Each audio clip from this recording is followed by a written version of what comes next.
So Brandy, should we go ahead and get started? Yeah, let's do it. Yep. So welcome everyone to the RVTEC annual meeting.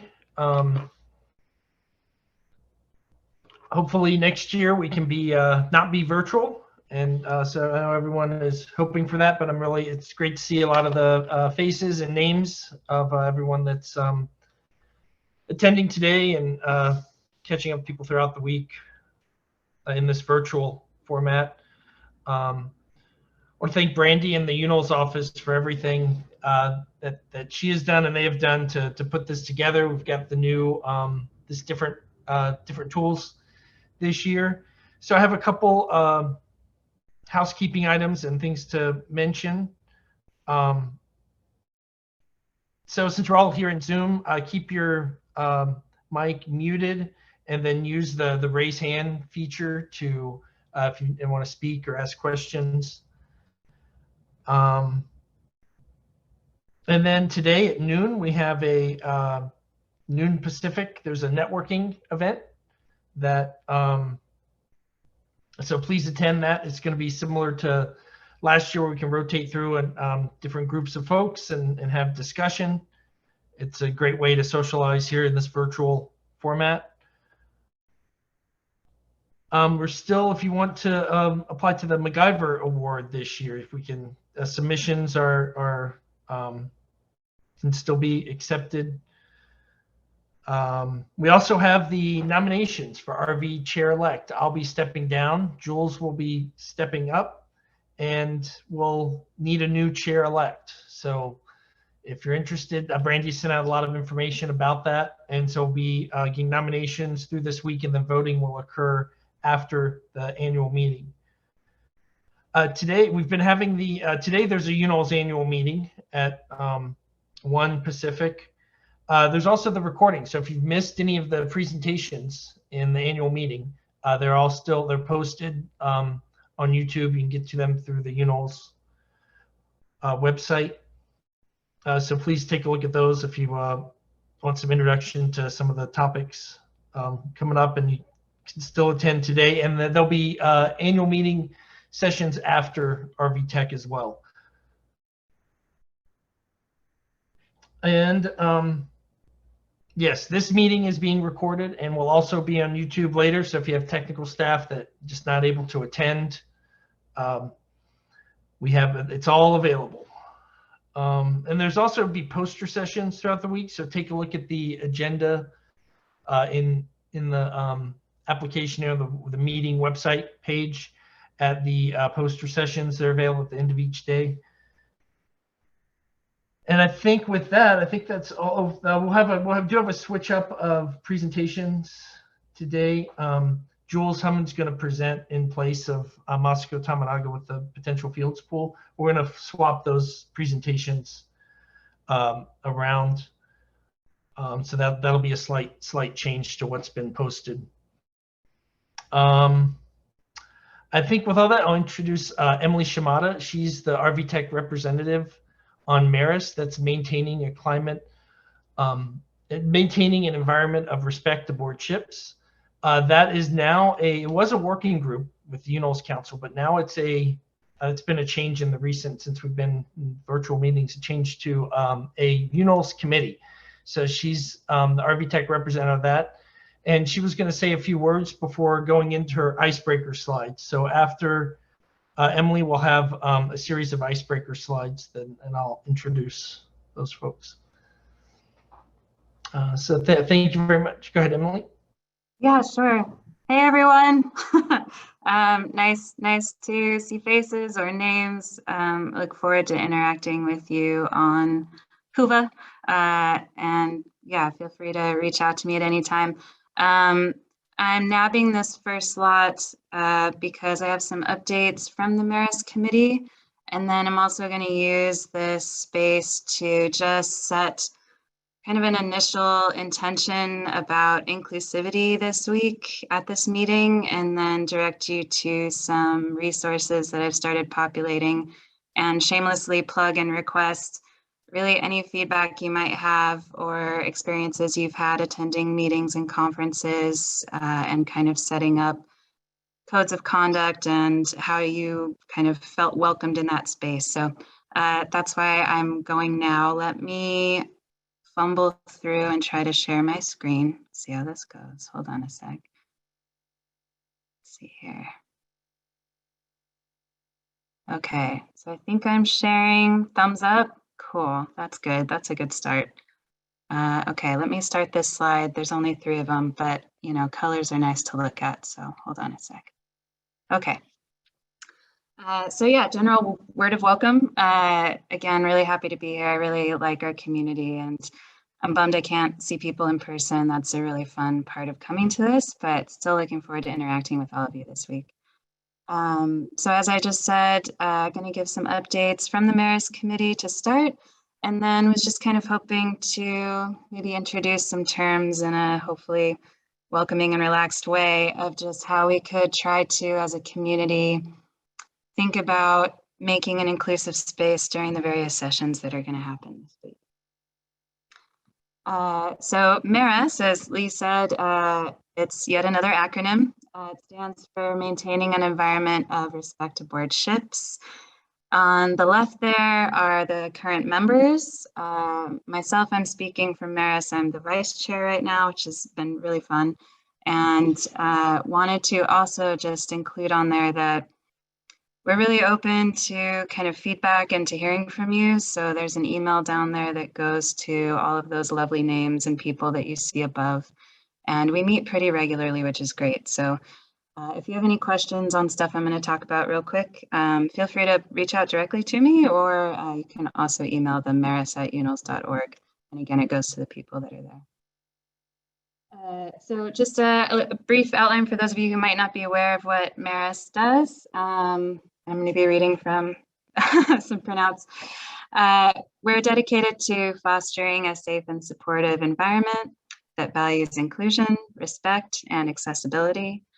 We value change and growth and a diversity of views and backgrounds that offer each of us opportunities to understand, learn, and encounter new perspectives. And we have a bunch of stuff we've been working on this week. So for the committee members, really exciting. We actually have a full membership this year, which has been really great. Our newest members are Katie Smith from the International Ocean Diverse Discovery Program, and Kay McGonigal from North Carolina State University. And then we've got Hannah Dollop from the Ship Schedulers as well. We just realized when we were reviewing our draft charter that it could be helpful to have as many representatives from other committees as we could. So Hannah serves a really fantastic integral role there. And then our carryovers are Mark, who is still our current chair, Craig Lee, and myself. So great to have that representation. One of the big things we were working on this year is, I think all of you, or maybe some of you might be aware that there are ship civility videos that are out there, Module 1 and Module 2. Happy that they're out there, but we thought that there could certainly be a good space to have a sort of companion or a guide, both for anyone who's facilitating a viewing of these videos and also for participants that may be watching them on their own time prior to a cruise. So we reviewed all the scenarios together as a committee, wanted to make sure that we had an intent statement, so a reason for these videos that was very clear, and then also have some guided questions and context for each scenario. And then also thought it was important to recognize potential triggers, so we have some content warnings in there as well. So we do have a current version. I think we went through maybe 3 or 4 within our committee itself, and now it's been pushed out to the broader community to get some feedback before it's made public. So ideally you should have that available on the UNIL site, on the YouTube video channel, and then kind of available to every individual institution to post wherever they have links to the videos as well. So that's that video viewing guide, the second section there. Third section, this is regarding kind of specifically the current iteration of the UNIL's cruise planner. So in just recognizing in January 2021, changes went live. We had some really good meetings prior to that, just trying to get a better, yeah, always better, hopefully, or improving, separation of private versus public facing information, and specifically regarding what might be constituted as a legal name and what someone might have as a name in use. So kind of separating and identifying the two of those. And then trying to get away from a sort of binary gender selection and having more options there. And again, trying to separate public versus private information on what might be listed on someone's legal documentation versus gender expression or gender identity. So one change was, right now there's a drop-down menu for pronouns and then also a write-in space there that someone can indicate how they prefer to be addressed. And the idea there was really to also have a space where people can kind of identify concerns and just to support and try to break down any potential barriers that someone might have really in filling out a form and participating in a cruise. The next one is pregnancy policies. I think when I started on this committee in 2018, this was still something that hadn't been completed and something that we were interested in doing. It does remain that way. And my intent right now really is just, we're trying to put ourselves out there to hopefully have something publicly available on various institutional websites or ship operator websites, really just indicating that if there is an existing pregnancy policy, to have that posted somewhere, or if you have some verbiage somewhere, at least want to make a kind of statement indicating that this is something that can be talked about in advance, and that we welcome people to participate in cruises and can have kind of a further discussion on kind of their own concerns before sailing. This is something that our committee members are ideally hoping to work with institution by institution. So for example, just at our own, our Marine superintendent and I are kind of going over, it's prompted us to go over our website in general and thinking about what kind of out-facing information we want to have there for people who are going to sail, including pregnancy policies and some other kind of diversity and inclusion statements there. So this is in here just to say that this is continuing to be ongoing, and to also welcome individuals who may have been reached out to in the past about developing or making visible certain pregnancy policies, to reach out to our committee if you would like some extra help with that.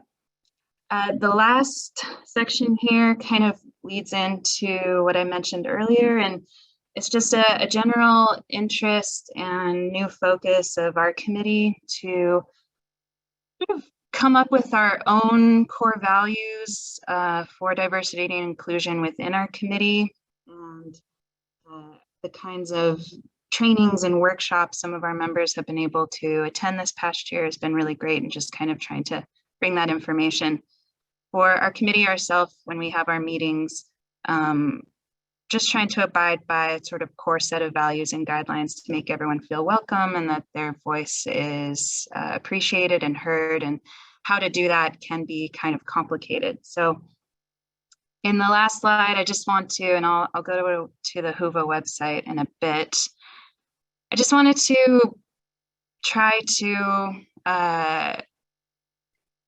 sort of introduce the term of inclusivity, which I don't have a specific definition for, but wanted to address that I'm personally interested in what all of you might have to contribute or say about the kinds of goals or values or guidelines that you may have, and what you would personally consider to be a kind of welcome and inclusive platform for you to participate in a meeting like this.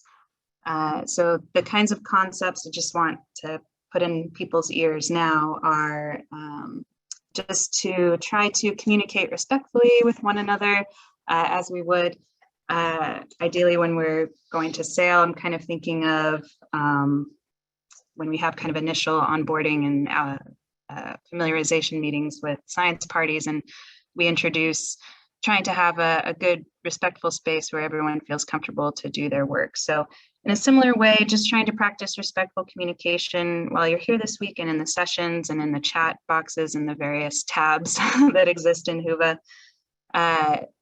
This may seem a bit hypocritical right now as I'm talking and I'm about to go into the next section, but also to just pay attention about alternating using your own voice and making space for others to use theirs, to give credit appropriately throughout, to try to speak for yourself and not others. And wanted to really encourage any feedback you might have. I'd be very interested in seeing it. Let me try to get out of this one and show you the space I'm just starting to build in Whova for this. So if you're, hopefully you can see this, if you're just on the home page for this meeting, within the community tab, maybe you have an easier way to get here, but within community, there's a space on inclusivity efforts and meeting codes of conduct. These are terms that I think a bunch of us may have different levels of comfort with or experience with from our own institutions or maybe some other committees that you sit on. But the idea here is we would like this meeting to be inclusive. Myself, I would definitely like it to be. And so as a community that's going to be here together, just wanted to provide some additional resources that I've been looking at. I am by no means an expert in this and just kind of poking around. So the resources that I have listed here are both guidelines from other organizations or institutions on how to have inclusive meetings, and then also some example codes of conduct from various institutions, some more corporate than others and might not be applicable, but wanted to throw these resources in here and then just highlight this tab as something to potentially come back to later in the week if you're up for it. If you have any questions or other resources to provide on how to build up codes of conduct and the kinds of things you like to see in order to kind of feel more welcomed and wanting to participate in a meeting like this. So that's where this will be. I'm going to be moderating it all week. So please feel free to type in anything there and happy to have a chat about it another time. All right, I think that's all I've got on this particular session. So let me stop my share. And thank you everyone again, really excited to kind of see you and interact with you this week. Great. Thank you, Emily, for all your work on MERAS. That was great information.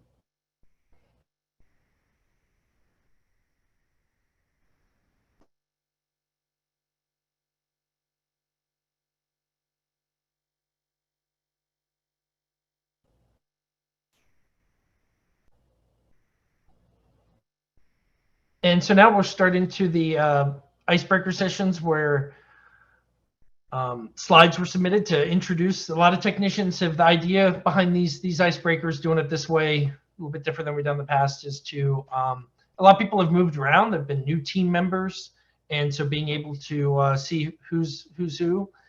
And so we'll start with Emily Shimada at OSU.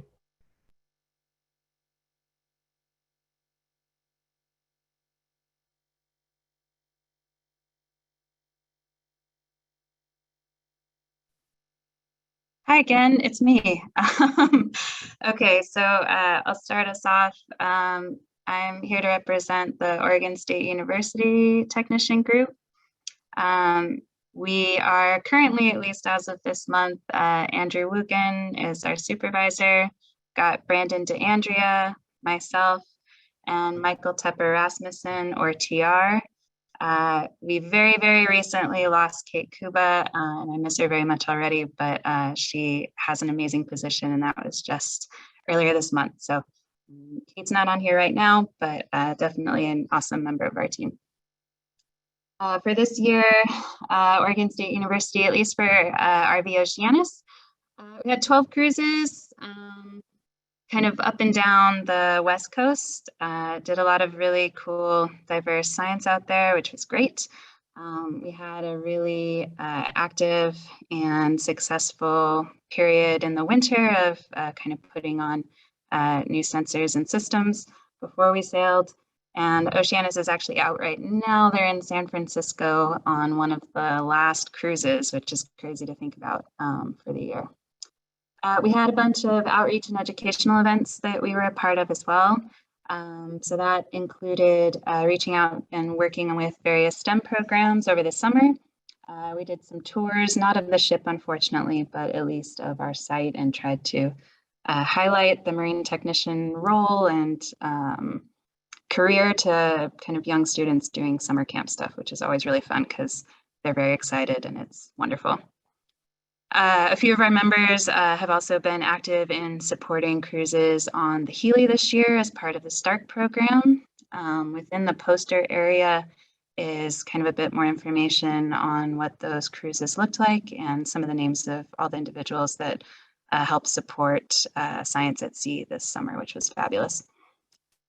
We are getting ready for the Tawny, and that's always been a fantastic ramp up. It's going to be an amazing platform for sure. That does mean retiring the Oceanus. Unfortunately, the last cruise is coming up next month. So still, as far as I know, unless something changes, we'll be having the last cruise out on Oceanus. And so again, wanted to have a space for people who've worked on the Oceanus in the past or maybe done several cruises on the vessel to share any sea stories you might have, or kind of leave your thoughts or comments there. Again, in the poster session, you'll see a section on Oceanus itself. So those are our big things coming up and that we've been working on this year is retiring Oceanus, the daunting task of getting everything off of it, and then getting ready for the Tawny coming up as well. Thank you. Thank you, Emily, for the updates information. So next we have Carmen Greto with the RV Seculiac. Again, Carmen Greto presenting for the Seculiac. We have, the team is managed by Ethan Roth. Ethan started as a plank owning full-time sailing technician, took the helm from Steve Hart's about 1.5 years ago, I think. Somehow he still manages to find the time to sail while leading the team from Seward. Here you can see him overlooking his flock of technicians. Dan Neighbor. Dan is the ship's veritable wiki. He is the documenter. His initials are on everything. He's been with the ship for a while too. Byrne McKernan doesn't need much of an introduction. He's 6.5 feet tall. He has a 7-foot tall beard. He's a really fun guy to work with. Brings a strong deck presence and really sharp mind. Steve Roberts. Steve is the Seculiac's ice expert. He sails all the Arctic cruises where he brings that ice expertise to the table. He's also a brilliant programmer. He's developed products like Map Server, just an epic underway tool. Myself, Carmen, the new guy. It says here, the good-looking one. I'm not sure who wrote that, but it's in print. It must be true. I hired on with the team about, I think, May, and sailed over the summer for a good long first hitch. I got a chance to work or mob with all these guys, and I don't know, it feels like I've always been here. I think that means it's a good fit. Not listed here is John Haberlack. John and his team working out of Fairbanks aid in Seculiac's IT support group. John also helps with data management, and he does a lot behind the scenes. That's it for the Seculiac. Thank you. Great. Thank you, Carmen. Next up, we have Drew Frambach with UHDAS. Right. Well, we're having technical difficulties in our group. So, hi, I'm not Drew. He's he's participating, but I don't think he can unmute. So we are UHDAS, the team. This is the group. I'm on the upper left. Toby Martin is up on the upper right, and his primary responsibility is the NOAA ships. Joseph Gum came to us from ODF and was at UH earlier in the hot cruises. Drew just joined us from Colorado, chasing storms with a radar truck. And prior to that, he was at UH. And Eric Fearing has retired, but he has not gone away, and he'll come up later in discussion about another sonar. We support the ADCP systems on the academic research fleet, and we have our fingers in lots of pies. You can email us at uhstaffs@hawaii.edu and you'll find that splattered all over the place. That's it. Thank you, Jules. Next up, we have Dennis Elias with Miami Rasmus. Hey, good evening, or good morning, good afternoon, everybody. Along with myself, Dennis Elias, I'm the tech on the Smith. We've done 14 cruises this year so far. Our longest was 30 days in the Gulf earlier this summer. Along with Josie and Don. Don recently took on the position of interim manager. So he's managing both the tech, because there's only one tech right now, and the ship's personnel.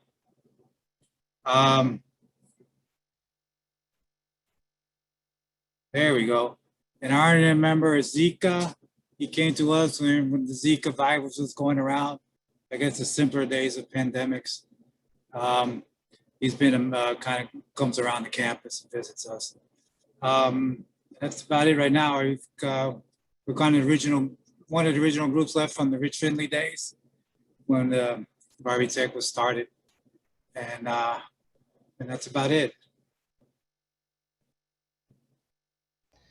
Thank you, Dennis, for the updates. Next up, we have Stian Alestrini with SOI. Yeah, hi everyone. Yeah, thanks for including us in RVTEC once again. In my last minute typical scramble to make a slide, I very cleverly left off the names of all of our technicians. So 6 of them who do the actual work while I sit behind a desk. Left to right, top to bottom, one of our lead technicians, Paul Jimbo Duncan, goes by Jimbo. Carl Rice, second lead technician, John Fulmer. Another one of our techs, bottom row, left to right, Veit Hunerberg, Hunerbach,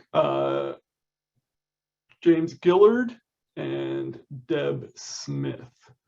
So 6 people to do all the cruises. And as we're transitioning from Falcor to Falcor 2, these guys are all very involved also in the refit, which is, of course, a lot of work, very interesting, and doubled in length from the original schedule. So thanks very much. Thank you very much. Next, we have Sarah Kay with the Healy and C4IT. Hey there, how's my volume out there? Good. It's great. Cool. Excellent. So the Healy is actually still underway doing a North America circumnavigation. I got the fun part.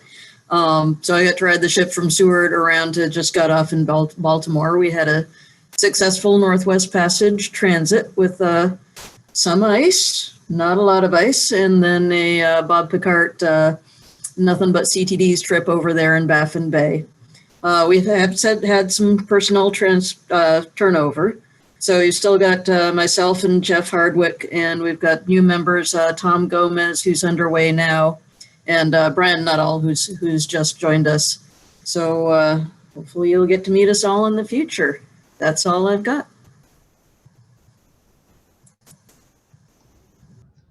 Thank you very much, Sarah. And then next we have Jesus Gaitan with Lamont. Hi, everybody. Got a list here of all of our guys currently. Top left, you got Sean Higgins, our director. Myself on the bottom left. I just joined Lamont Doherty in November of last year, so it's about to be a year now. So I get the fun part of introducing everybody.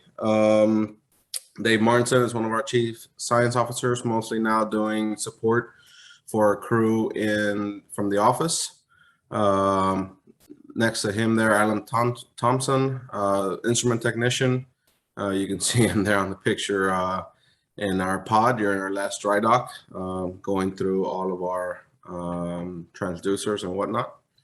Next to him, Sean Shaver, chief science officer. Todd Gentful, also chief science officer. Next to me on the bottom, Geos. He's been with us for a long time too, and we share him with other divisions in LDO, instrument technician. Cody, also instrument technician on the vessel. Josh Kasinger, source and deck technician, and Brian Aggie as well, source and deck technician. So as you all know, the Marcus Langseth is specialized UNOS vessel for towing large seismic arrays, and we've just wrapped up our work this year in Northwest, in Cascadia and QCF, and just finished our dry dock. So we're back in Newport getting ready for next year. That's all I got.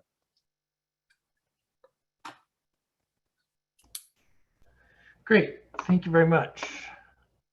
So it looks like we've gone through those pretty fast. I think we have some more. We will have more icebreakers slides tomorrow. Given where we're at, Brandy, do you want to? Did you have a couple things? Yeah, I just wanted to point out that there is a poster for the excellent comments that our marine technicians have received through PCARS. So I think it would be great to check that out. You might see your name or you can see your other technicians recognized. As Lee mentioned, we have some more room for MacGyver awards and posters. If you are interested, just send me an email, brandy@unols. We are taking nominations, as Lee mentioned, for chair-elect. This is Lee's last year as chair, and Jules will be stepping up as chair right behind him. I sent an email, but it is a 3-year term for chair-elect, followed by 3 years as chair. And responsibilities are as a representative to, you're a member of council as a committee chair. So reporting on our RVTEC comings and goings to other committees, as well as highlighting issues to the community that affect the community that we need to move forward with or talk about or address. So if you're interested or you know somebody who's interested, please let me know. Please nominate them to me. Self-nominations are allowed. It doesn't need to be a tech manager. It could be any member of the committee, any member of our RVTEC. Because I don't have the nominations yet, I don't have a way for you to vote yet, but after the meeting, I will send a survey for folks to vote. For the RVTEC chair elect, there is 1 vote per operating institution. So your institution will need to let me know who's going to be voting on your behalf so I can send you the link. And I think that's it. I think that's the most complicated thing that we have going on. We have the social networking, not IT networking, social networking event today at I think it's noon Pacific time. It's a thing where you join us and then we will be shuffled around into smaller groups every 10 minutes. And it would be a great opportunity for some of our fresher technicians, newer technicians, to meet and interact with some of our more experienced technicians and get to go know the community a little better. It's an effort to make up for the loss of face time that the virtual meetings have. So it would be great if you could drop in and join us. If you go to the agenda page, It shows up. It's called Meet Your Fellow Technicians. So we would love to have you. And then also today is the only day that the UNOL's annual meeting overlaps with our VTEC. And today is going to be SATCOM and outreach. I'll send an email that has the link to watch it on YouTube if you would like, or you can still register for the meeting at the UNOL's website. That's all I can think of right now. I'm really impressed at how quickly you guys got through those icebreakers. We'll have some more on Tuesday that haven't been submitted to me yet. But I think that means that we are, unless Alice has something for you guys. If she has any announcement she wants to make on behalf of UNOLS. No, she's shaking her head. She's talking enough at the annual meeting. I'm sure she's ready to be done. You're muted, Alice. I will just make a plug for the annual meeting this afternoon. Should be interesting, and also for what Brandy was talking about is the Meet Your Fellow Techs. I was really skeptical, I will say, with our session last year, and it was really fun. So just every few minutes you get chatting to other people. So I encourage folks to go to Meet Your Fellow Technicians. Thank you. Jim, you turned Hey, your so camera on. I guess the other thing I had thought about was the sessions on Friday, that we will have two educational sessions on Friday. John Haverlack will be discussing the Sequoiac IT management, IT asset management tool. And Alice is going to give a presentation for technicians on MFP.